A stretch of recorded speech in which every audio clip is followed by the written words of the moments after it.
Hello use நம்ம views எப்படி இருக்கிறீங்க? தளபதி திமுகவை அடின்னு அடிக்க ஆரம்பிச்சிட்டாரு. 4 இடத்துல நாக்க பிடுங்குற மாதிரி கேள்வி கேட்டேன்னு இவங்களுக்கு என்ன பண்ணுறதுன்னு தெரியாமல் 4 பக்கமும் செதறி ஓடிக்கிட்டு இருக்காங்க. இந்த நேரம் பார்த்து தொக்கா ஒரு சம்பவம் அவங்களுக்கு மாட்டிக்கிச்சு. அந்த சம்பவத்துக்கு காரணமானவரே தளபதி தான். அவர் தேவையில்லாமல் ஆரம்பித்து வச்சுட்டாரு. அதை இப்போ இவங்களுக்கு வசமாக சிக்கிக்கிச்சு.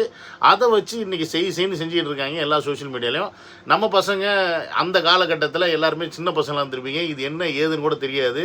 ஆனால் இப்போ அவங்க போர்ட்ரே பண்ணுற விஷயம் பார்த்தீங்கன்னா தளபதியோட பேரை டேமேஜ் பண்ணுறதுக்கு என்னெல்லாம் பண்ணணுமோ அதை பண்ணிகிட்டு இருக்காங்க.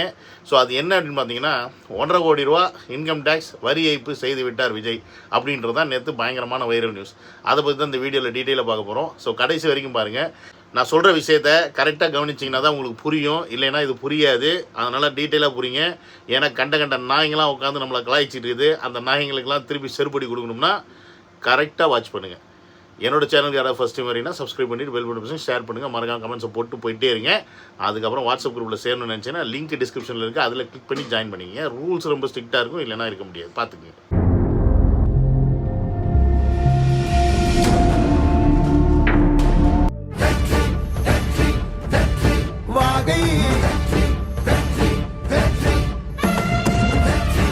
Welcome to Vijay stock and welcome to another video.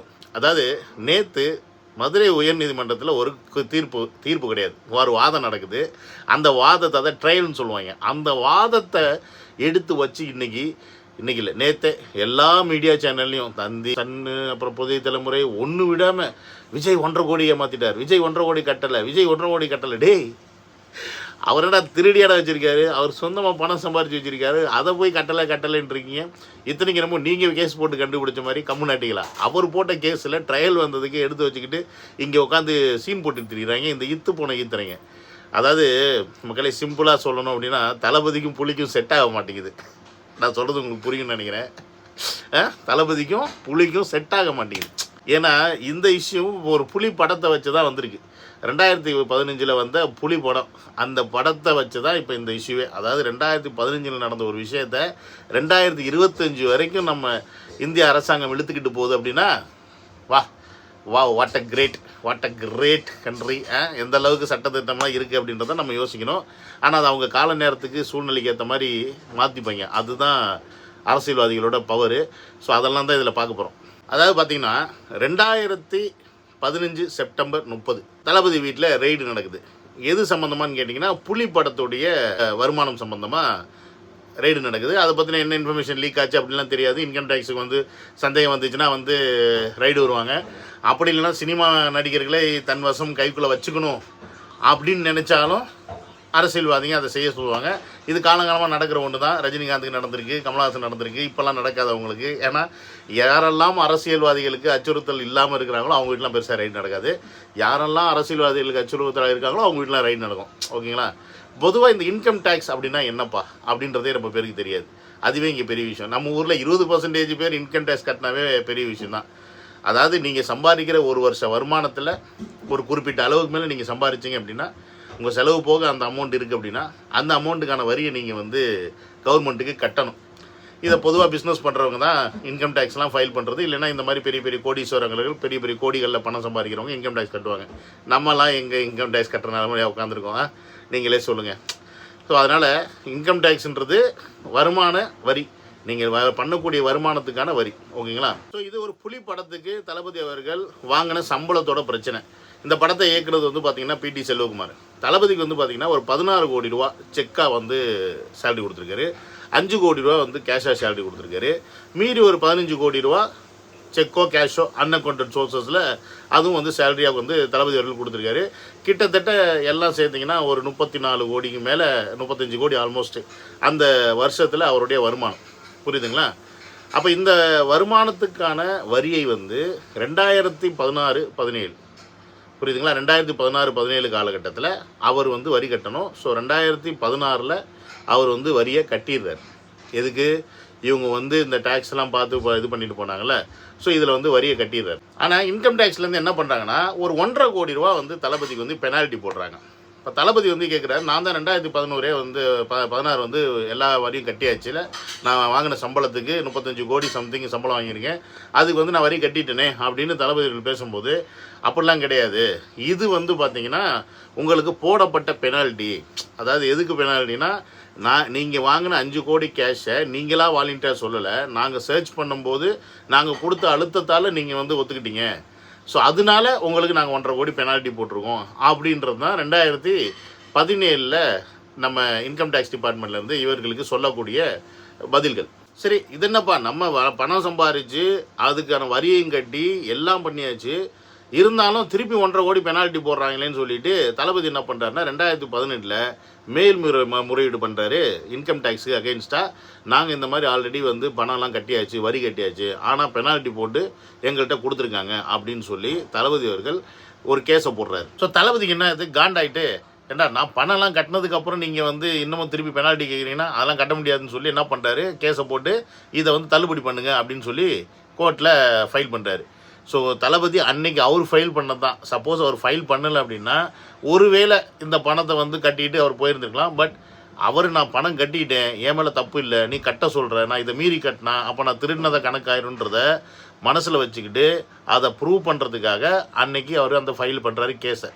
So இந்த கேஸை ஃபைல் பண்ணு இன்கம் டேக்ஸ் டிபார்ட்மெண்ட் சும்மா இருக்க மாட்டாங்களே, அவங்க என்ன பண்ணுறாங்க, உடனே திருப்பி வந்து அவங்க மேல்முறையீடு பண்ணுறாங்க. அந்த மேல்முறையீட்டில் கமிஷனர் ஆஃப் இன்கம் டேக்ஸ் வந்து என்ன பண்ணுறாங்க அப்படின்னா, விஜய் அவர்களுடைய இந்த கோரிக்கை ஓரளவுக்கு நியாயமானது தான் அப்படின்றத பாதி ஒத்துக்கிட்டு பாதி ஒத்துக்காமல் இருக்கிறாங்க. ஸோ இந்த இடத்துல இதை நீங்கள் புரிஞ்சுக்கணும். ஸோ கிட்டத்தட்ட 2018 இருந்து இந்த கேஸுக்கு எந்த ஒரு முன்னேற்றமும் கிடையாது. இவங்க வந்து ரத்தும் பண்ணலை, ஆனால் வந்து ஆர்டரும் பாஸ் பண்ணாமல் இப்படியே நிலுவையிலே போட்டு வச்சுருக்கும்போது 2021 தளபதி அவர்கள் என்ன பண்ணுறான்னு பார்த்தீங்கன்னா, ITAT income tax appellate tribunal அப்படின்ற அந்த ஒரு தீர்ப்பாயத்தில் இந்த விஷயத்தை கொண்டு போகிறார். ஸோ இந்த மாதிரி இருக்குது, இவங்க இதை பண்ணியிருக்காங்க, இதை இன்னும் வந்து ரத்து பண்ணலை, இவங்க இப்படியே வச்சுருக்காங்க அப்படின்ற ஒரு விஷயத்தை அந்த இடத்துக்கு கொண்டு போகிறார். சரி, இவர் 2021 இப்படிலாம் கொண்டு போனாலும் உடனே இன்கம் டேக்ஸ் என்ன ஒத்துக்க போகிறாங்க, எப்படி இருந்தாலும் காசு அடி தான் பார்ப்பாங்க. கடைசியில் என்ன பண்ணுறாங்க, இவங்க ஆர்டருக்கு பாஸ் பண்ணிடுறாங்க, நீங்கள் வந்து 1.5 கோடி கட்டி தான் ஆகணும் அப்படின்னு. இப்போ இவ்வளோ நாள் வெயிட் பண்ணி, அதான் 2016 கட்டி அதுக்கப்புறமா கேஸ் போட்டு இத்தனை வருஷம் இழுத்தடிச்சு கடைசியில் நீ திருப்பி நீ தப்பு தான் பண்ணியிருக்க 1.5 கோடி கட்டணும்னு சொன்னால் ஒருத்தன் காண்டாகுமா ஆகாதா? ஸோ அந்த காண்டில் என்ன பண்ணுறாருன்னா திருப்பி ஃபைல் பண்ணுறாரு. இவர் சும்மா இருக்க மாட்டோம், திருப்பி ஃபைல் பண்ணுறாரு. ஃபைல் பண்ணி அதெல்லாம் வந்து 2022 பாஸ் பண்ணது வந்து செல்லுபடி ஆகாது.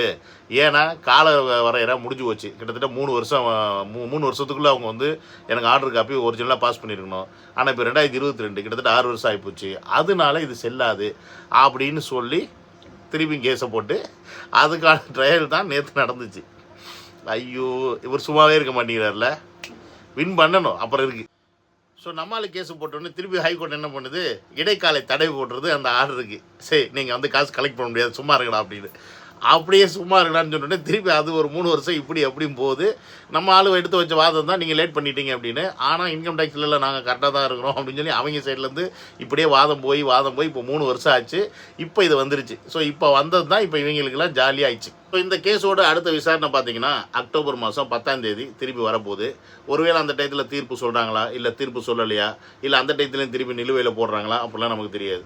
ஒருவேளை தீர்ப்பு சொல்லி தளபதி அவர்கள் கட்டணும்னு சொன்னாங்கன்னா அதை வச்சு திருப்பி வைரல் பண்ணுவாங்க. பார்த்தீங்களா 1.5 கோடி ஃபைன் போட்டாங்க கம்பல்சரி, இதுதான் வந்து விஜயா, இதுதான் மக்களுக்கு செய்ய போகிறாரா, என்னமோ மக்கள் பணத்தெல்லாம் இவர் கொள்ளையடிச்சு இவர் வீட்டுக்குள்ள வச்சுக்கிட்ட மாதிரி. அவர் சொந்தமாக பணம் சம்பாரித்து கஷ்டப்பட்டு நடித்து சம்பாரித்த பணத்தில் ஓகே கணக்கு காட்டலைன்னா கூட தப்பு இல்லைடா அப்படி தான் சொல்லுவேன். ஏன்னா கோடி கோடியாக கொள்ளையடிச்சு கொலையில் போட்டுக்கிட்டு இருக்கீங்க. அந்த சொந்த காசை கட்டணும் அப்படின்னு நினைக்கிறது வந்து முடிஞ்ச அளவுக்கு கட்டுறாங்க. அதில் ஏதாவது 1-2 மிஸ் ஆகி போச்சுன்னா ஒன்றும் பெரிய விஷயம் கிடையாது. ப்ளஸ் ஆனால் அவர் கட்டாமலாம் கிடையாது, அவர் ஃபுல்லாக கட்டிட்டார். இது எக்ஸ்ட்ரா ஃபைனை தான் அவர் கட்ட முடியாதுன்னு சொல்கிறார். ஸோ இது எல்லாரையும் புரிஞ்சுக்கணும். அவர் வருமானம் என்ன பண்ணாரோ 2015 2016 வரைக்கும் 35 கோடி ரூபா அந்த படத்துக்காக வருமானம் பண்ணியிருக்கேன்னு சொன்ன அந்த வருமானத்துக்கான வரியை கட்டிட்டார். பட் இது வந்து ஃபைன் என்னது, அவர் வந்து சர்ச் பண்ணும்போது இந்த பணத்தை வந்து கேஷுக்கு வந்து டாக்குமெண்ட் கொடுக்கலையாம், அதை வந்து இன்கம் டேக்ஸ் கண்டுபிடிச்சிட்டாங்களாம். அந்த கண்டுபிடிச்சதுக்கு 1.5 கோடியாம். எப்படி இருக்குது பார்த்துங்க. ரொம்ப நியாயவாதியாக இருப்பாங்க போல இருக்கு இன்கம் டேக்ஸ்காரங்க. எனக்கு தெரியலப்பா.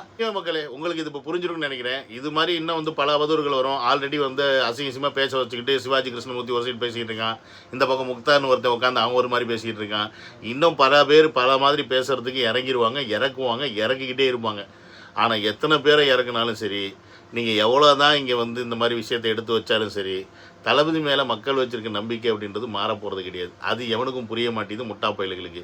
டேய், நான் திருப்பி சொல்கிறேன், அவர் உழைச்ச காசு அவர் கரெக்டாக கட்டியிருக்காரு. இந்தியாவிலே 2வது ஹையஸ்ட் டேக்ஸ் பேராக லாஸ்ட் இயர் இதே இன்கம் டேக்ஸ் டிபார்ட்மெண்ட் தான் அனௌன்ஸ் பண்ணியிருக்கு. இன்னும் சொல்ல போனால் அதுக்கு நீங்கள் ஹானர் பண்ணி இந்த அமௌண்ட்டெல்லாம் ஒன்றுமே இல்லைன்னு சொல்லி அப்படியே டிஸ்கவுண்ட் பண்ணி விடணும், ஓப்பனாக சொல்ல போனால். ஆனால் நீங்கள் என்னடானா இப்படி ஒருத்தர் ப்ராப்பராக டேக்ஸ் கட்டுறவரை அவருக்கு நீங்கள் ஒரு பெனால்ட்டியை போட்டு அதை வச்சு ஒரு பேட் நேம் க்ரியேட் பண்ணி தளபதியோட நேமை டிஃபேம் பண்ணணும்னு நினச்சிங்கன்னா உங்களை மாதிரி முட்டாப்பாயிலுக்கு இந்த உலகத்தில் இருக்கவே முடியாது. ஏன்னு கேட்டிங்கன்னா அவரை நம்புறது கோடானை கோடி மக்கள். புரியுதுங்களா? டேக்ஸ் கட்டுறவன் இல்லை பணம் சம்பாதிக்கிறவன் இந்த படித்தவன் சொல்லிக்கிட்டு தற்குறித்தனமாக இருக்கிற பரதேசிங்க வேணால் இல்லை இந்த விஷயத்தை பெருசாக நீங்கள் நோண்டி நோண்டி நோண்டி பெரிய விஷயமா பூதாகரமாக ட்ரை பண்ணுவீங்க. அது கூட மாற்றி மக்கள்கிட்ட கொண்டு போய் சேர்க்க. ஆனால் பாமர மக்கள், அடித்தட்டு மக்கள், அன்னாடங்காட்சி அன்னன்னைக்கு உழைக்கிறவங்களுக்கு இன்கம் டேக்ஸை பற்றியும் கவலை கிடையாது, ஒரு மயிரை பற்றியும் கிடையாது. அவங்களுக்கு தேவை இவர் வந்தால் எனக்கு இதை செஞ்சு கொடுப்பாரா, இவர் வந்தால் எனக்கு ஒரு வேலை வாய்ப்பு, நல்ல கல்வி, சுகாதாரமான மருத்துவம், நல்ல ரோடு வசதி, வேற என்ன ஒரு மனுஷனுக்கு பேசிக்காக தேவைப்படுற விஷயம் செஞ்சு கொடுப்பாரா, இது மட்டும்தான் அவங்களோட கன்சர்ன். அதை செஞ்சு கொடுப்பாருன்னு எல்லாரும் நம்புகிறாங்க. அந்த நம்பிக்கை தான் இன்றைக்கி மக்களுக்கு வந்து அவர் வந்து கடவுள் மாதிரி கொண்டாடிட்டு இருக்காங்க எல்லா இடத்துலையும். அதை நீங்கள் இன்னும் அடுத்தடுத்து வர சனிக்கிழமை பார்க்க போகிறீங்க. எல்லா சனிக்கிழமைக்கும் உங்களுக்கு சாட்டை அடி கன்ஃபார்ம். வெளுன்னு வெளுக்க போகிறாரு. அவர் வெளுக்கும் போது நாங்களும் உங்களை வச்சு சேர்த்து வெளுக்க போகிறோன்றதுல மாட்டுக்கிறதே கிடையாது. ஓகே, ஸோ இந்த விஷயத்தை நீங்கள் வச்சுக்கிங்க, மைண்டில் வச்சுக்கிங்க. வெளுக்கிறோம், என்ன பண்ணுறோம்? வெளுக்கிறோம், அவ்வளோதான். See you in another video. Love you all. Take care. Bye bye.